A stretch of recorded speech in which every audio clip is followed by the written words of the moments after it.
In 2017, at the end of 2017, the New York Times broke the story of the Tic Tac UFO that we've all seen the video now, that was seen by the F-18 pilots from the USS Nimitz back in 2004. And so this has become a mainstream topic. You see it on Fox News, and you see it on all the cable news channels. It's no longer considered woo to discuss, but the church needs to address this, because as we put it in the beginning of our book, The Day the Earth Stands Still, when you look at what Americans believe, even American Christians, 37% of American adults believe that we're being visited by extraterrestrials, and 75% believe there's some evidence that maybe we've been visited.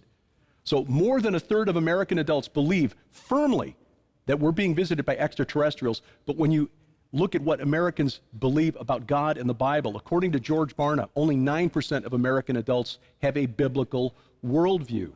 Only 17% of people who identify as born-again Christians have a biblical worldview. So this is not a fringe topic anymore. UFOs, UAPs, whatever you want to call them, this is not fringe anymore, because there are more people who believe that ET is phoning home from a local area code than who believe in the God of the Bible. There are more of them than there are of you. That is right. Wow. That is so And so right. we need to address this. It is. Yeah. It sounds crazy, but that is on us. That's right. Because we are responsible for training up our children in the way they should go. Can I say before I get any further, if you want to see something, probably the most complete work on UFOs in relationship to us today that's ever been made, it's 2-hour-long video.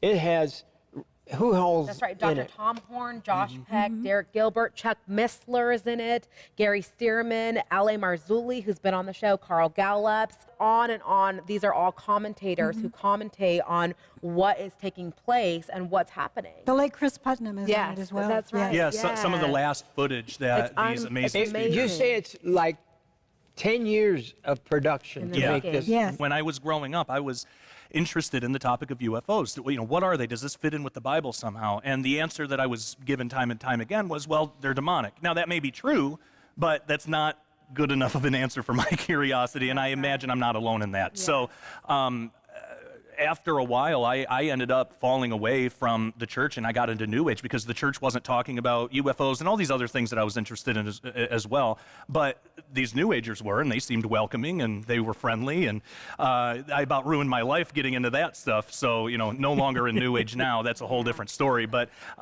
that's the kind of thing that happens. A lot of people don't get out of that stuff. They don't get out of New Age. They stay in it, and they were formerly Christian. So we as the church, we need to take these topics, and we need to be at the forefront and really teach the church and the world what's going on.